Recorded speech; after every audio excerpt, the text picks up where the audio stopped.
So, gusto ko lang ulitin kasi kanina masyadong yung iba, hindi ninyo narinig kung ano yung mensahe ni Pangulong Duterte sa inyong lahat. Yes! Sabi po niya, dahil sinabi ko, madami ang nasaktan, Yes! marami ang umiiyak, Yes! madami ang galit, Correct! at sinabi ko, mahalaga, madami ang nag-absent. Yes!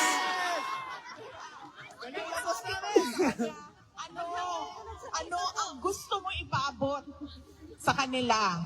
Tupad AX. Ang una niyang tanong is, nandyan sila sa labas? Sabi ko, oo, nandyan sila sa labas. Sabi niya, hindi ko man lang sila Yes! usap at makamusta. Oh. Sabi ko, darating tayo dyan. Yes! Pero sabi ko, ibigay mo muna ngayon sa akin ang mensahe mo para Yeah. sa kanila. So sinabi niya, unang-una, relax lang. Yes! Relax pa kami nito. May hangganan ang lahat. Ha? There is a day of reckoning. Yes! So,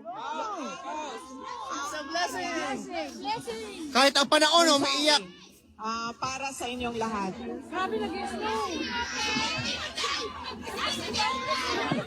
Presidente! Ikaw na yun!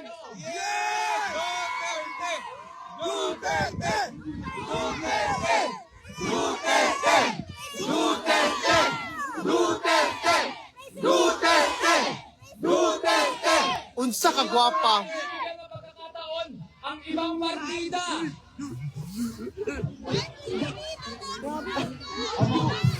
Kadyo lang kayo, nalimot na ko sa isang timang. Sandali lang daw. Na-distract kasi siya sa kandahan niya. Tanong ko din siya. Kasi masakit sa akin na nakikita na umiyak kayo. Yes. Alam mo yun? Masakit sa akin yun.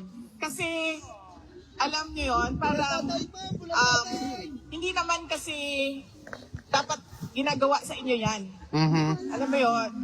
Hindi dapat siya ginagawa sa inyo yan. So, tinanong ko siya. Sabi ko, ano ba ang mensahe mo sa mga umiiyak? Kasi nasasaktan ako kapag nakikita ko na umiiyak sila. Tapos sabi niya, di umiyak ka din. Bitaw, nga hindi nga po ka mo hilak.